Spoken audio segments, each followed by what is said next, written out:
既是师兄后人。 Halo kalian semua, selamat datang di channel Donghua Master. Bagaimana kabar kalian semua? Mimin harap kalian semua baik-baik saja. Dan pada video kali ini kita akan melanjutkan alur cerita dari serial Donghua Perfect World episode ke-250, yang dimana pada cerita sebelumnya Shihao pada akhirnya telah mendapatkan giliran untuk melakukan pertarungan melawan para jenius dunia luar. Yang singkatnya, Shihao dengan kekuatannya ia mampu untuk mengalahkan para jenius dari dunia luar dengan menggunakan teknik dari sutra abadi ataupun tubuh tak terhancurkan, yang sampai bisa mengalahkan 10 jenius dari dunia luar. Dan setelahnya berhadapan dengan He Ziming yang merupakan keturunan dari He Wushang, dan itu merupakan inti cerita pada cerita sebelumnya. Kalau gitu pun sekarang langsung saja kita masuk ke bagian cerita terbaru. Cerita ini berlanjut setelah Shihao memenangkan banyak pertarungan, dan di sana Shihao meremehkan keturunan dari He Wushang yang menganggap ia lemah dengan mengatakan hanya segini saja kekuatan dari keturunan He Wushang. Hal itu membuat He Ziming kesal, dan setelahnya pun Shihao dan juga He Ziming mereka berdua beradu kekuatan dari sutra abadi, yang di sini He Ziming memiliki sutra abadi juga karena He Ziming yang telah mendapatkan warisan dari He Wushang, yang waktu dulu He Wushang pernah memiliki gulungan dari sutra abadi.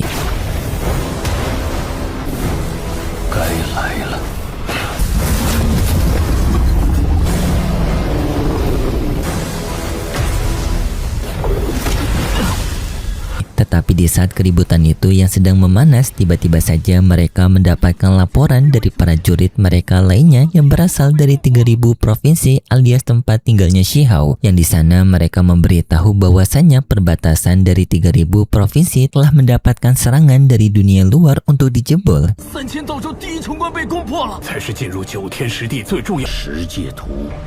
Yang mendengar hal itu membuat para penetua pun menyadari bahwasannya para dunia luar sepertinya telah sengaja untuk memancing mereka semua dalam pertempuran ini agar mereka bisa melakukan siasat rahasia mereka, yaitu menembus perbatasan 3000 provinsi. Hal ini juga seketika membuat Shihao khawatir karena banyak keluarganya berada di 3000 provinsi. Penetua Meng juga khawatir karena di perbatasan tersebut tidak adanya kekuatan yang besar untuk bisa menahan para pasukan dunia luar, karena sekarang dua harta tertinggi yaitu diagram alam dan juga bendera abadi ia bawa ke wilayah ini, yang membuat perbatasan 3000 provinsi tidak memiliki harta tingkatan tinggi yang bisa menahan serangan dari pasukan musuh. He Ziming juga menunjukkan rasa kepuasannya karena rencana mereka yang berhasil untuk memancing para pasukan dunia asal untuk mengikuti pertempuran ini dan bisa menembus perbatasan sunyi dari 3000 provinsi. Dan setelahnya pun He Ziming berpamitan pergi dari sana sambil ia memberikan ancaman kepada Shihao bahwasanya di masa depan nanti ia akan menghabisi Shihao. Shihao tidak takut dengan ancaman tersebut, yang bahkan Shihao berani untuk mengancam kepada He Ziming untuk melakukan pertempuran sekarang. Tetapi He Ziming gak mau, ia pun pergi dari sana. Setelahnya pun para penetua mereka mulai membuat rencana ulang untuk melindungi wilayah perbatasan sunyi dari 3000 provinsi yang sekarang diserang oleh dunia luar. Yang di sana pun penetua Meng memberikan salah satu harta tertingginya yaitu diagram peta dan juga trompet tanduk naga untuk menjadi senjata mereka menghadapi dunia luar. Dan setelahnya pun kelompok mereka dibagi menjadi dua, yaitu adanya menjaga wilayah ini dan satunya lagi menjaga dari perbatasan wilayah sunyi. Dan di sana pun Shihao bertanya kepada gurunya apakah dirinya diperbolehkan untuk ikut dalam peperangan, tetapi penetua Meng meminta kepada Shihao untuk tetap ikut bersamanya menjaga wilayah ini. Cao Yusheng bertanya kepada penetua Meng kenapa mereka menjaga wilayah ini, yang di sana penetua Meng menjawab bahwasannya ia yakin para pasukan dunia luar akan segera muncul kembali. Dan tak lama kemudian benar saja para pasukan dunia luar kembali muncul, dengan di sana para pasukan dunia luar yang mereka mencoba untuk melakukan pemanggilan dari leluhur mereka yang berada di wilayah tersebut, yang mereka melakukan pemanggilan tersebut menggunakan sebuah media berupa mata raksasa.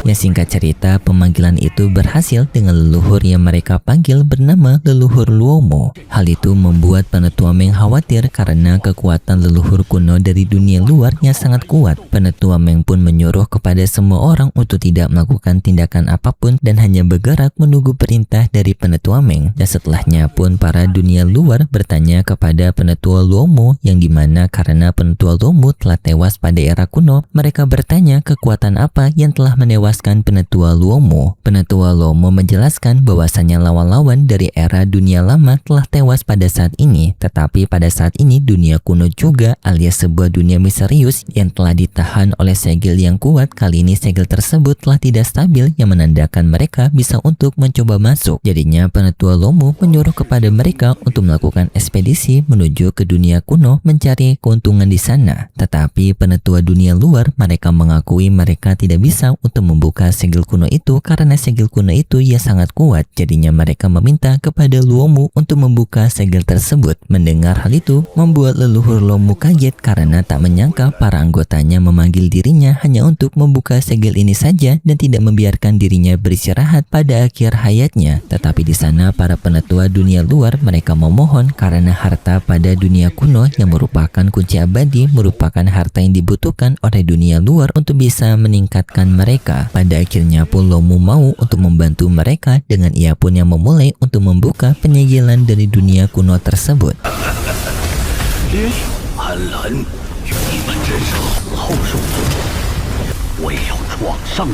Penetua Meng yang melihat hal ini menyadari bahwasannya dunia kuno yang diincar oleh para dunia luar merupakan sebuah kunci untuk mereka mendapatkan sebuah harta kuno. Dan setelahnya pun para penetua dari dunia luar mereka langsung melakukan pergerakan untuk memasuki dunia kuno tersebut. Tetapi para penetua dunia luar mereka tidak bisa memasuki dunia kuno tersebut karena dunia kuno itu yang memiliki aturan pembatasan yang bisa memasuki wilayahnya. Artinya orang yang telah memiliki kekuatannya besar, mereka kecil kemungkinan bisa masuk ke dalam sana.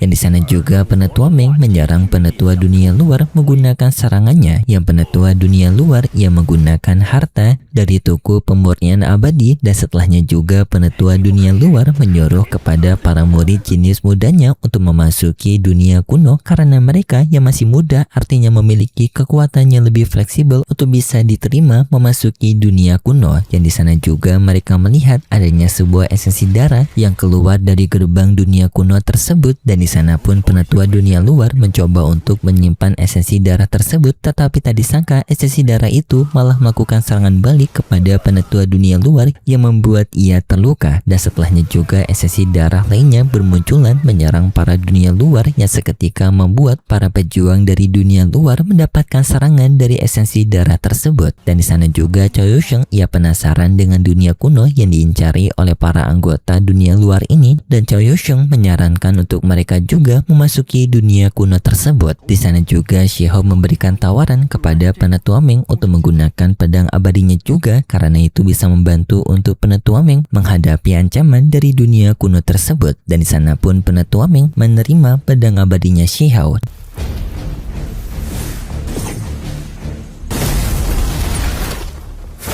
Dan setelahnya mereka semua melakukan pergerakan untuk mendekati dunia kuno tersebut dengan di sana mereka menggunakan bendera abadi untuk menghadapi esensi darah kuno yang berbahaya yang tak disangka bendera abadi tersebut dapat menahan semua esensi darah tersebut yang bahkan semua esensi darah itu dapat diserap oleh bendera abadi. Singkat cerita mereka semua telah memasuki dunia kuno, baik pihak manusia dunia asal maupun dunia luar mereka telah memasukinya.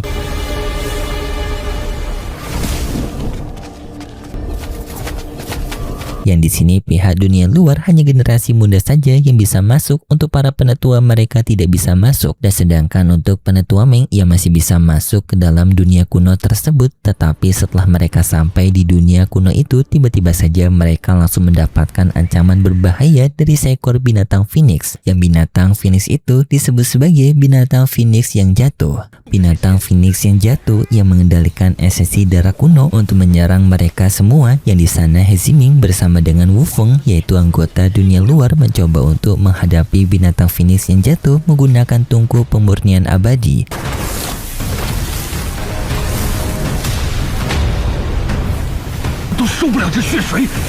Yang di sana Tunggu tersebut mencoba untuk menyedot semua esensi darah di sana, tetapi tak disangka senjata dari pemurnian Tungku abadi mereka juga kesulitan untuk menahan esensi darah itu. Yang juga dari rombongan Penetua Ming mendapatkan serangan dari esensi darah itu, yang untungnya dengan pedang abadi yang berada di tangan Penetua Ming yang mampu untuk menghadapi esensi darah tersebut.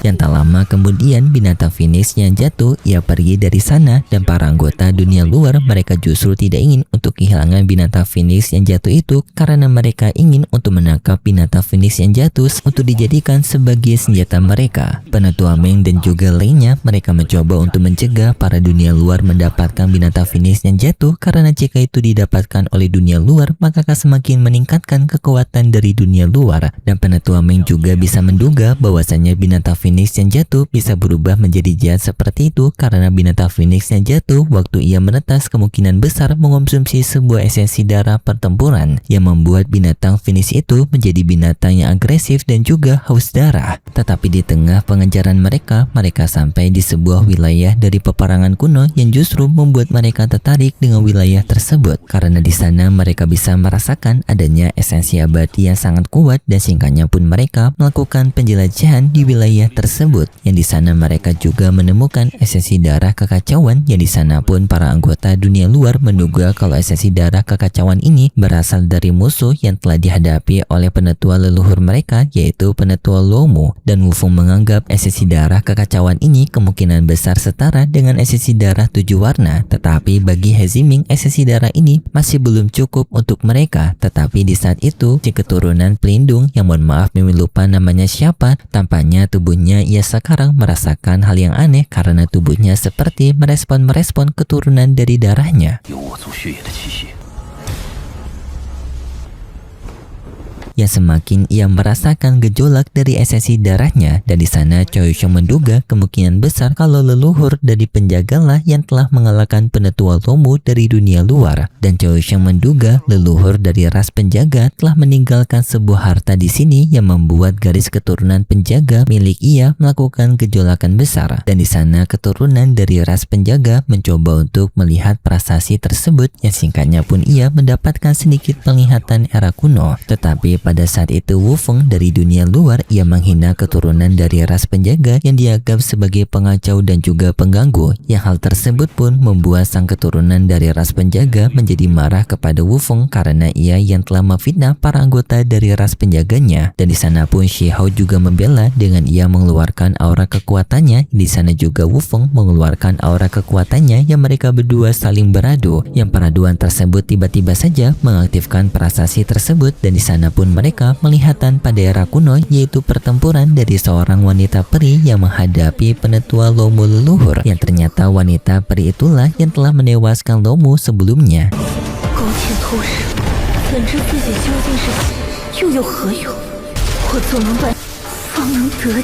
Yang tampak dalam pertarungan itu bahwasanya wanita peri dan juga Lomu mereka berdua sama-sama tewas dalam pertempuran, dan setelah penglihatan tersebut ceritanya bersambung, dan mungkin kalian masih bingung dengan cerita kali ini. Mungkin kita akan mendapatkan penjelasan yang lebih jelasnya lagi pada episode selanjutnya di minggu depan besok. Dan seperti biasa Mimin mengingatkan kalau cerita ini merupakan dongeng fiksi yang hanya bertujuan sebagai penghibur saja yang berasal dari karangan novel. Terima kasih buat kalian semua yang sudah menonton video ini sampai akhir. Jika kalian suka dengan video kali ini, bisa beri like serta subscribe, dan sampai jumpa di video selanjutnya. See ya. 该来了。